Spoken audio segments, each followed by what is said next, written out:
की परीक्षा संपन्न हुई है, तो आइए हम सब मिलकर आंसर मैच कर लेते हैं। Which type of economy is an Indian economy? Option number D, mixed economy. Now next question, which of the following is an example of resource? Tools, machines, skills, all of these, all are the example of resource, इसलिए option number D correct हो जाएगा। Next is question number 3, in which type of economy are economic activities organised by government और central authority? किस प्रकार की अर्थव्यवस्था में आर्थिक क्रियाकलापों का आयोजन सरकार या केंद्रीय सत्ता करती है? तो यहाँ केंद्रीय सत्ता की बात की जा रही है, तो यहाँ पे ऑप्शन नंबर सी करेक्ट हो जाएगा, केंद्रीकृत योजनाबद्ध अर्थव्यवस्था। अगला क्वेश्चन है, निम्नलिखित में से किस वक्र की ढाल ऋणात्मक होती है? बजट रेखा वक्र की ढाल ऋणात्मक होती है। जब हम लोग बजट रेखा बनाते हैं तो ये कुछ इस तरह से गिरता हुआ ढाल का बनता है, तो ऑप्शन नंबर बी करेक्ट हो जाएगा, budget Rekha. Next is question number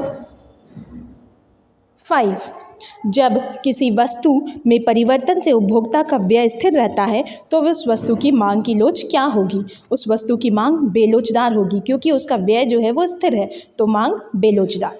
next question है, दो वस्तुओं x तथा y के लिए बजट रेखा का समीकरण 2x + 3y = 20 है, तो बजट रेखा की ढाल क्या होगी? बजट रेखा की ढाल 0.6, कैसे? -p/, बजट रेखा है तो यहाँ पे हम लोग -p/q देखते हैं, -2x/3y।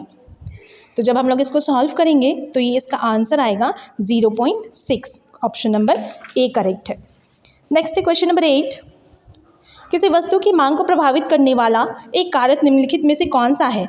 तकनीकी प्रगति से उपभोक्ता को कोई असर नहीं होता, संसाधनों की खोज से भी उपभोक्ता को कोई प्रभाव नहीं होता, उपभोक्ता की प्रभाव उसकी आय के कारण होती है, जिससे कि उसकी मांग पे फर्क पड़ता है, ऑप्शन नंबर बी करेक्ट है। नेक्स्ट क्वेश्चन, क्वेश्चन नंबर 8, उत्पाद और उत्पत्ति के साधनों के बीच के संबंध को क्या कहा जाता है? उत्पाद और उत्पत्ति के साधनों के बीच के संबंध को उत्पादन फलन कहते हैं, यहाँ ऑप्शन नंबर सी करेक्ट हो जाएगा।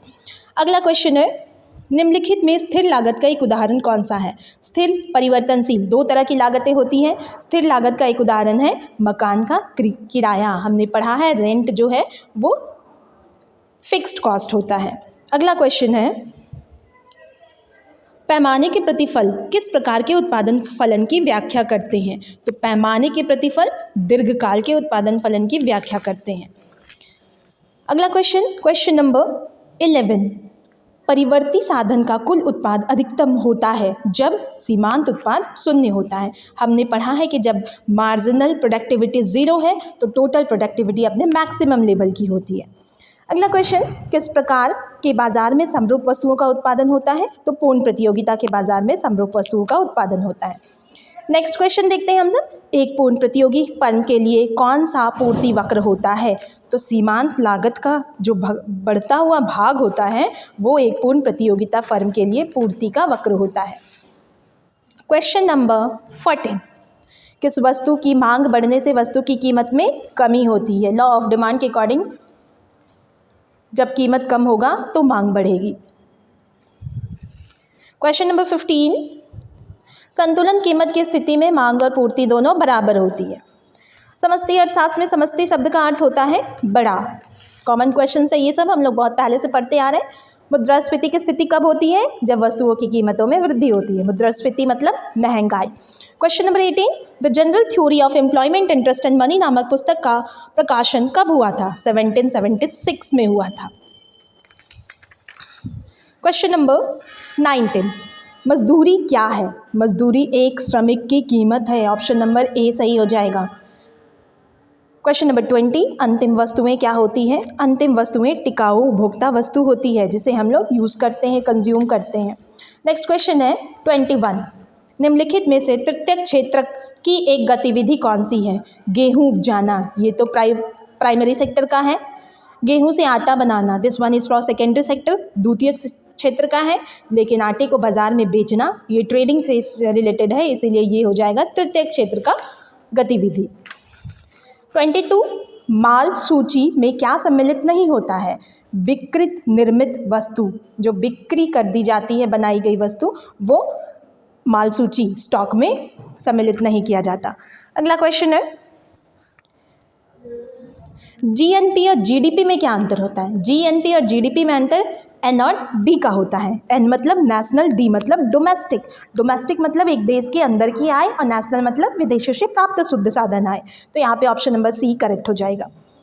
नेक्स्ट है, निम्नलिखित में से मुद्रा की एक विशेषता कौन सी है? मुद्रा एक नाशवान वस्तु है? नहीं, हम लोग इसे संचय करते हैं। मुद्रा की संचय लागत अधिक होती है, संचय करने की लागत नहीं होती। मुद्रा एक सार्वभौमिक रूप से स्वीकार है, बिल्कुल मुद्रा को सब लोग स्वीकार करते हैं, यूनिवर्सली एक्सेप्टेड थिंग्स है मुद्रा। नेक्स्ट क्वेश्चन है, किस बैंक को भारत का केंद्रीय बैंक का दर्जा प्राप्त है? रिजर्व बैंक ऑफ इंडिया को भारत का केंद्रीय बैंक का दर्जा प्राप्त है। नेक्स्ट, निम्न में से किस चर का मान 0 और 1 के बीच होता है? उपभोग की सीमांत प्रवृत्ति MPC का मान 0 से 1 के बीच होता है।